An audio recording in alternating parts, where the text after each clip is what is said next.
El Frente, otro de los instrumentos del partido, están organizando a la población, están metiéndose en los sindicatos, en las universidades, donde hay conflictividad, en los frentes de defensa. Ahí están, esa es la semilla, esa es la semilla. Ellos van a esperar. ¿Qué estamos haciendo como Estado? Esa es la reflexión, ¿no? Tenemos que hacer una política, como lo dijeron hace un momento, agresiva de defensa del Estado, especialmente empezando en los jóvenes que no han vivido. Esta es una clara muestra. Una joven que sale y que no conoce la historia.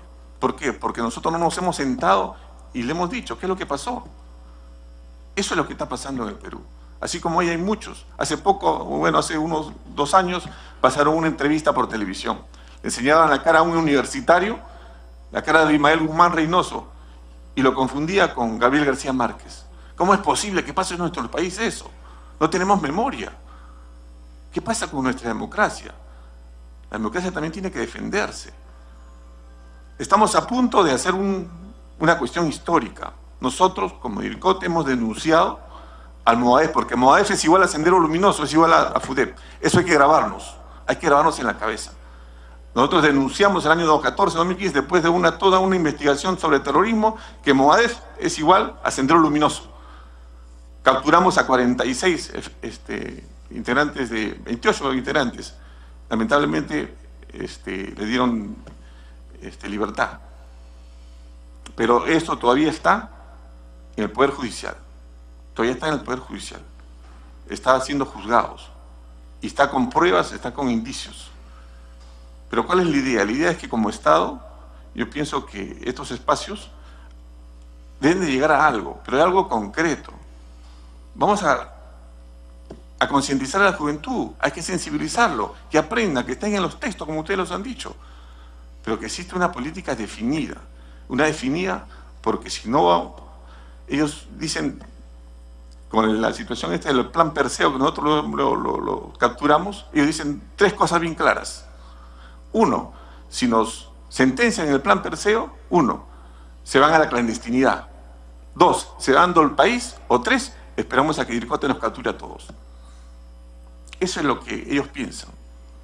Nosotros venimos haciendo todos los esfuerzos y creo que el esfuerzo principal se tiene que hacer sobre la juventud.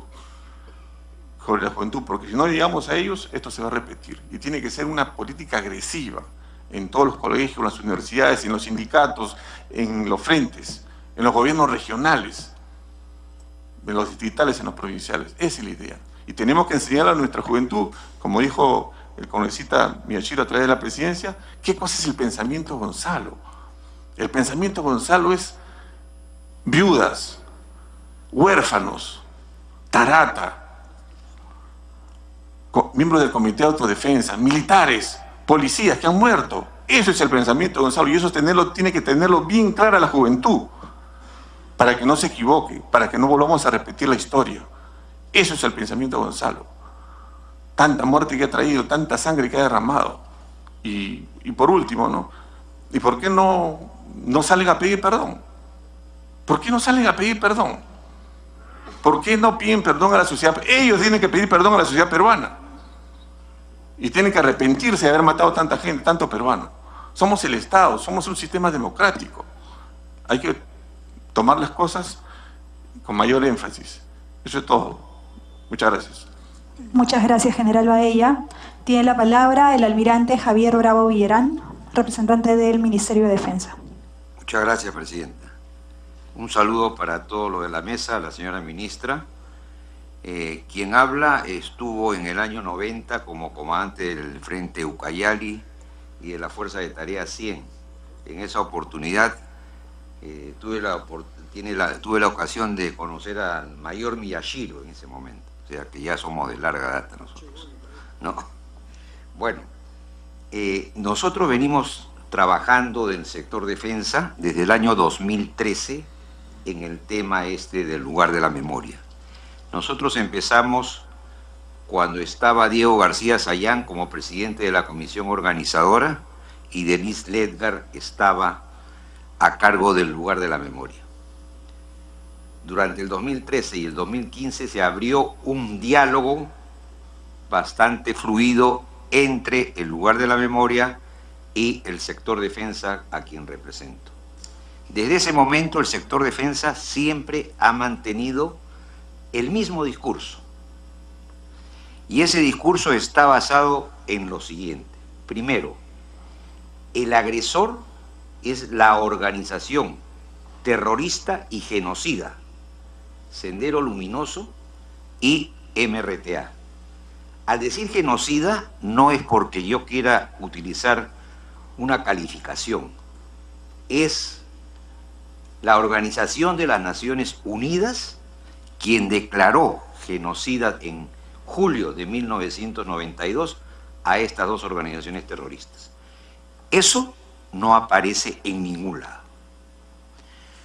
Luego, como este trabajo, independiente de las cosas conceptuales y de las políticas y los lineamientos, tiene que nacer, como todo el mundo ha dicho, de la verdad. Y acá la verdad que se está tomando es la de la Comisión de la Verdad. Entonces, esa es un poco la guía. La Comisión de la Verdad fue hecha bajo un concepto de justicia transicional, que no sé si ustedes lo conocen, pero que es un concepto que se desarrolla en el mundo a partir de principios de este siglo. En ese concepto lo que se hace es una forma política y judicial en aquellos países donde hubo violación de los derechos humanos, genocidio, etc. Llámese Uganda, llámese, qué sé yo, todos los países que ustedes conocen. Entonces, naturalmente, la Comisión de la Verdad tenía que ajustarse a ese pensamiento de la justicia transicional. ¿Y qué cosa es la justicia transicional? ¿De dónde viene la justicia transicional? Venía de afuera. Venía de una organización no gubernamental internacional que desde que se creó la Comisión Interinstitucional que presidió García Sayán en el año 90, ¿no? Desde ese momento estuvo trabajando en el Perú y fue la guía de todo ese trabajo.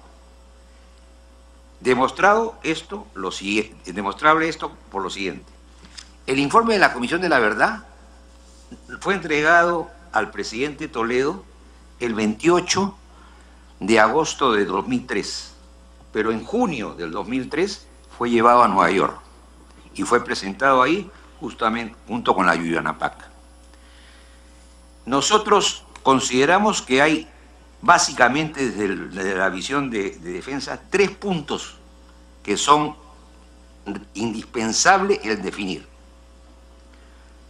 Lo que es la conclusión número 1 de que habla que en el Perú existió un conflicto armado interno. Voy a referirme al conflicto armado interno. El conflicto armado interno es un término del derecho internacional. Entonces, ¿por qué se usa? Porque eso es una de las cosas que se necesita para la justicia transicional. Segundo, que fue el conflicto más extenso, más violento que tuvo el Perú en toda su historia, por encima de la guerra del guano y el salitre, no del Pacífico. Segundo, el tema del número de víctimas, 69.280. Eso no aguanta un análisis serio. Una de las ONGs, Amnesty Internacional, en su informe inmediato, cuando se presenta el informe de la Comisión de la Verdad, pone que el número de víctimas fatales que hubo en el Perú era de 25.000 y algo, y que la Comisión de la Verdad, como un dato estadístico, consideraba entre 60 y tantos y 70 y tantos mil víctimas. Entonces, estas dos primeras conclusiones están concatenadas. Eso de ahí hay que resolverlo. Y el tercero es lo que acusan a las Fuerzas Armadas y Policía Nacional de haber actuado en forma sistemática en la violación de los derechos humanos. Ninguno de los que hemos servido a la patria en cualquier institución fuimos formados como asesinos o como violadores de derechos humanos. Eso es indignante. Acá, desde el soldadito o el marinadito más humilde, hasta de los más altos grados, no nos enseñaron a ninguno eso. Eso es una farsa. En ese sentido, nosotros hemos pedido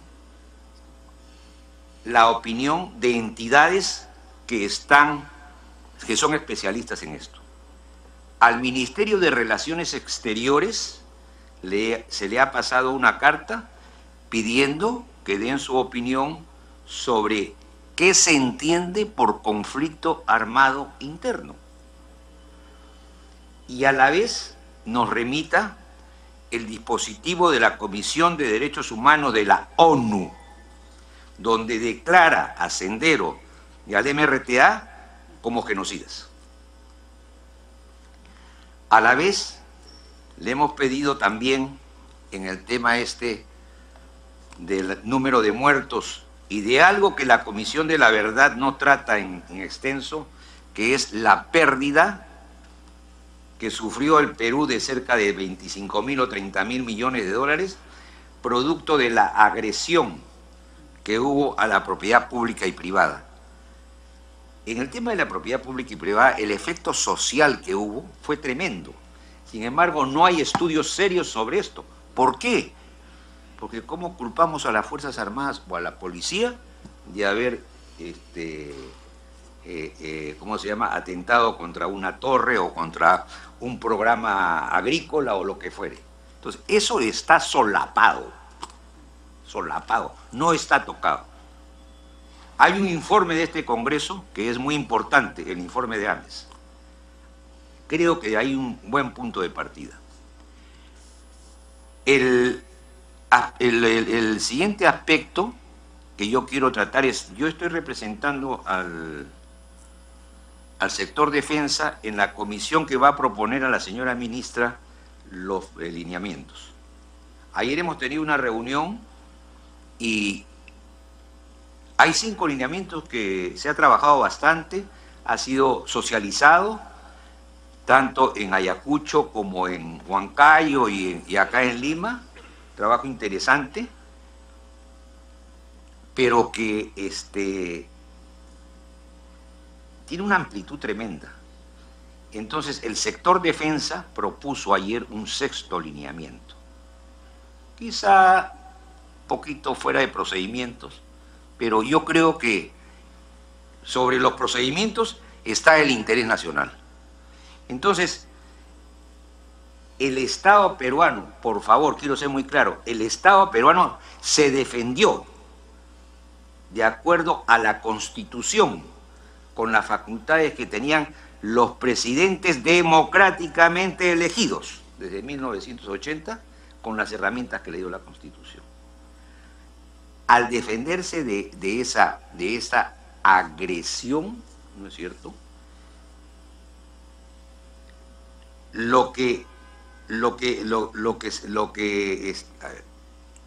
al defenderse esa agresión que se dio, se pueden haber cometido muchas cuestiones irregulares, vamos a llamarlas así.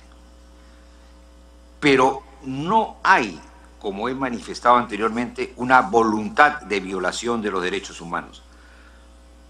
En la comisión ayer yo planteé este lineamiento en forma transversal a todos los temas que se traten.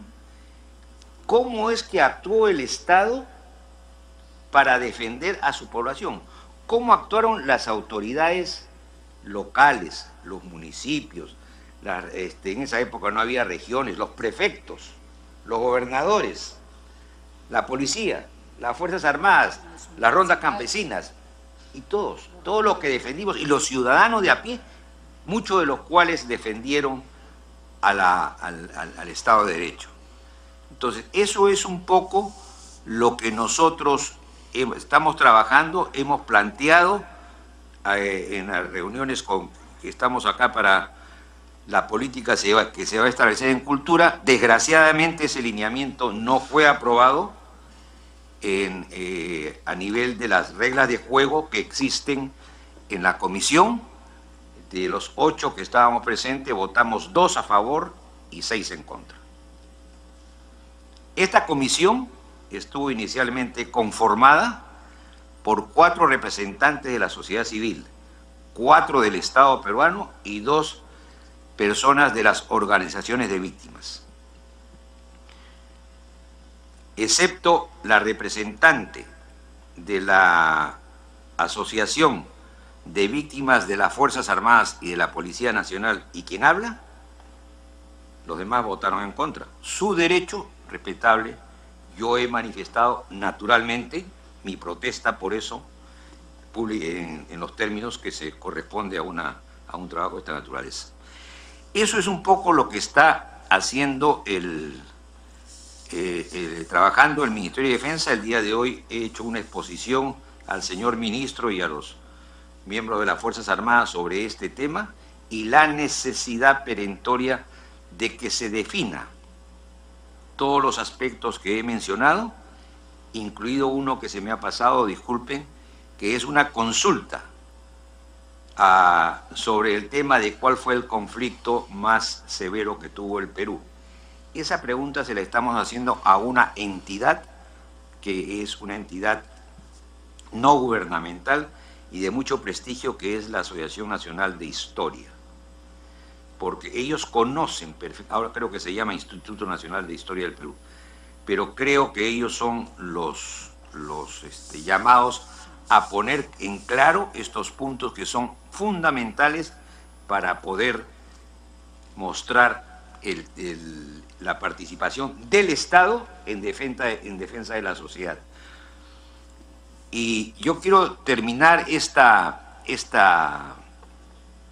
intervención diciéndoles que en el lugar de la memoria, el cual he ido desde el año 2013 frecuentemente, sí hay asimetría.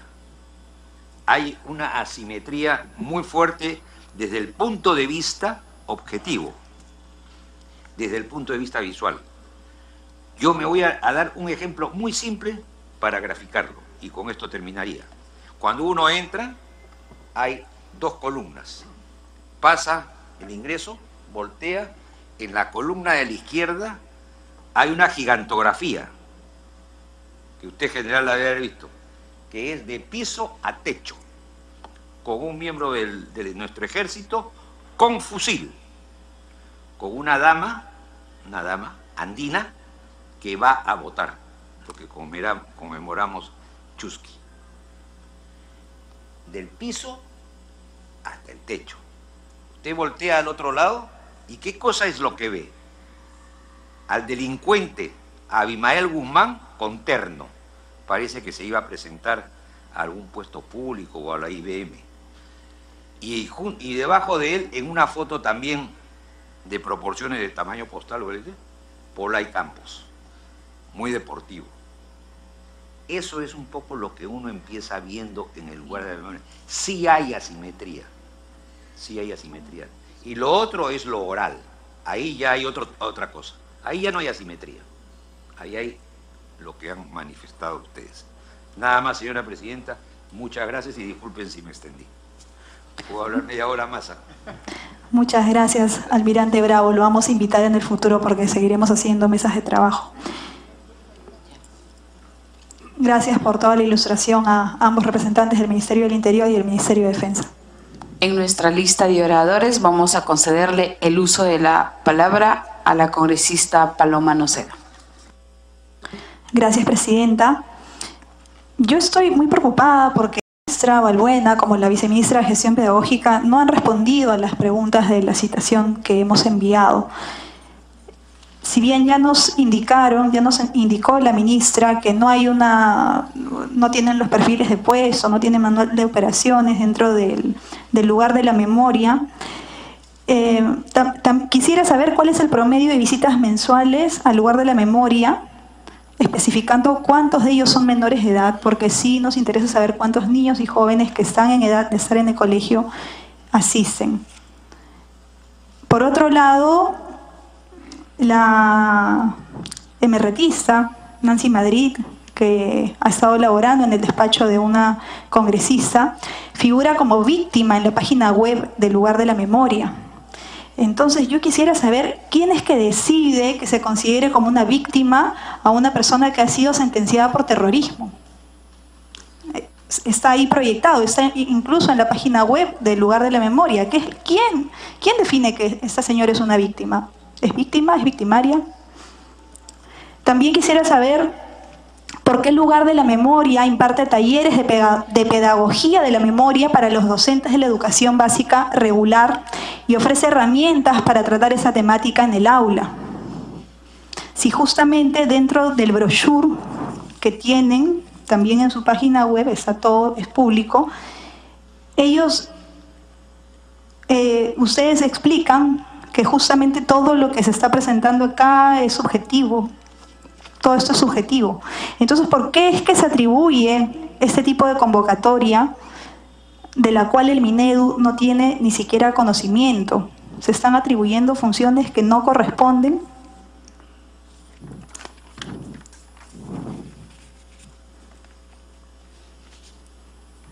Asimismo, al iniciar esta sesión, cuando escuché a la ministra habla del periodo de violencia. Yo quisiera si es que nos defina bien los términos, si es que para ella es periodo de violencia o es violencia terrorista.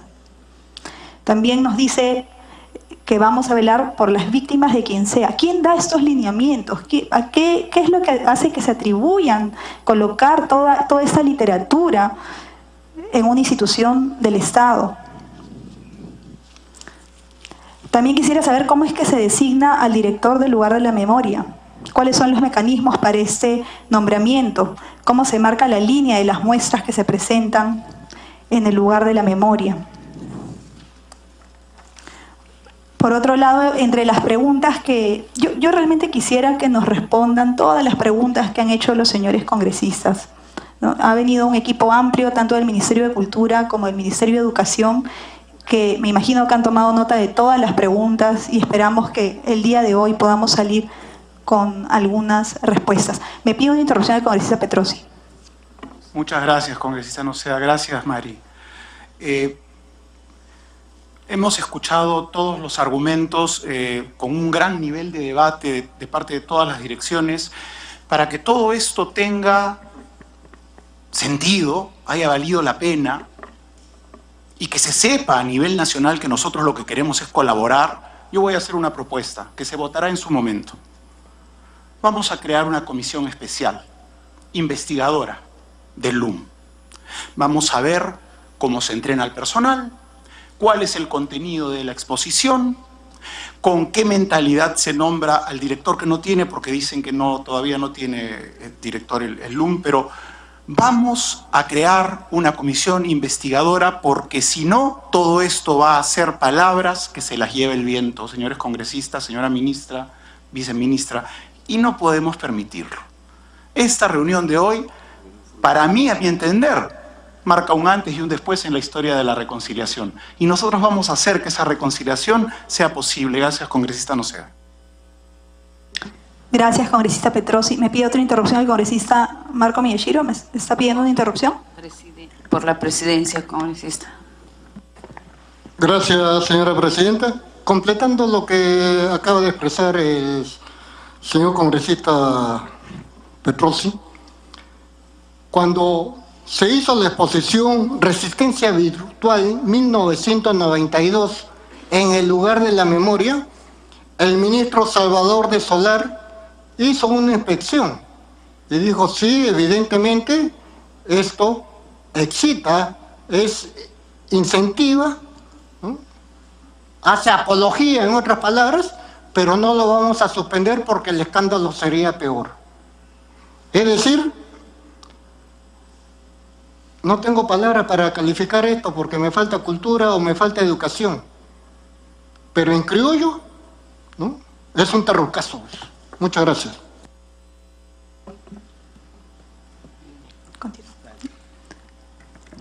Continúe, congresista Noceda.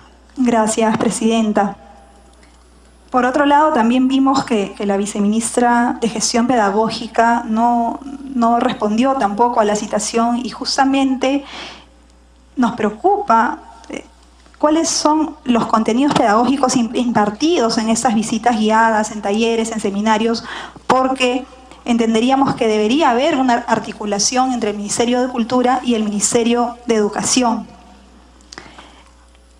pero como usted es la viceministra de Gestión Pedagógica y justamente estamos a puertas de que se impriman los nuevos textos escolares, yo quisiera saber, en su opinión, señora Helfer, mediante la presidencia, quisiera saber si es que para usted esa época fue un conflicto armado interno o fue terrorismo.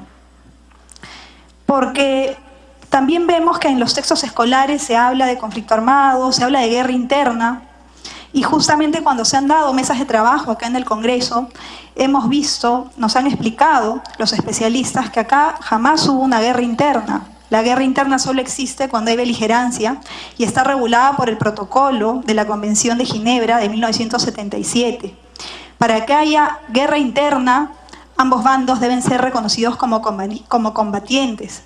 Entonces los terroristas no pueden ser reconocidos como tales porque toman rehenes, asesinan civiles, destruyen infraestructura.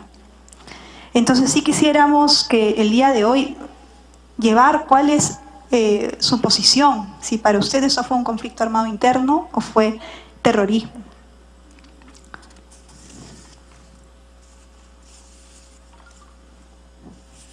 Eso sería todo, Presidenta. Gracias. Gracias, congresista Noceda. Habiendo terminado la lista de oradores, vamos a darle el uso de la palabra a la ministra de Cultura. Última intervención, le vamos a conceder el uso de la palabra al congresista Segundo Tapia. Presidente, solamente que, ya que está la presidenta de la ministra, yo quiero que nos confirmen si esto es cierto, que hijos de terroristas elaboran lineamientos para el lugar de la memoria, como por ejemplo este señor José Carlos Agüero Solórzano, quien se presenta como historiador y ha editado varios libros, entre ellos Los Rendidos. Bueno, refiere que su padre José Manuel Agüero y Silvia Solórzano fueron senderistas y afirma que fueron víctimas de ejecuciones extrajudiciales, aunque no existe sentencia alguna al respecto, pero sería bueno que nos, puntualmente, en relación a este señor, José Carlos Agüero Solórzano, que prácticamente sería uno de los que estaría elabora los lineamientos para el lugar de la memoria en noviembre. Entonces quería que si esto nos confirma al respecto, porque de ser así, uy, caramba, estamos, ese es digamos, un lugar, ¿qué va a transmitir estos señores, no? Cuidado que ahí sea un lugar más bien de adoctrinamiento, ¿no? Y caigamos en lo anterior. Quería que alguna de las ministras nos confirme este tema. Muchas gracias, Presidenta. Gracias, congresista. Le vamos a dar el uso de la palabra por excepción a la congresista Nelly Cuadros. Un minuto. Presidenta, gracias. Creo que hemos expresado opinión y preocupación tantas horas, Presidenta, y amerita que la ministra de Cultura y el mismo ministro de Educación puedan darnos una respuesta muy amplia. Entonces, yo propongo y pongo a la mesa a consideración si en una siguiente sesión puedan darnos la respuesta a todos los congresistas que hemos hecho, ¿no? Porque es que la respuesta no puede ser simple, porque es un tema bastante delicado y amplio, y creo que el Perú merece escuchar cuál es la posición del presidente de la República respecto a este tema, que es preocupación de todos. Entonces, y también me sumo a la propuesta del congresista Petrosi para hacer la comisión investigadora del Museo, del lugar de la memoria, porque es importante qué mensaje se les da a los niños y jóvenes del país, porque esos serán los futuros ciudadanos del país. Y también quiero acotar que nos alcancen a esta comisión múltiple la lista de colegios que han escuchado ese mensaje, y necesitamos revertir ese mensaje, de un mensaje de odio a un mensaje de paz, porque ellos es como si hubieran sido inyectados con veneno, contaminados. Entonces eso se necesita revertir urgentemente, Presidenta. Gracias. Por excepción, y ya haciendo la última intervención, le vamos a conceder el uso de la palabra al congresista Donaire. 1 minuto.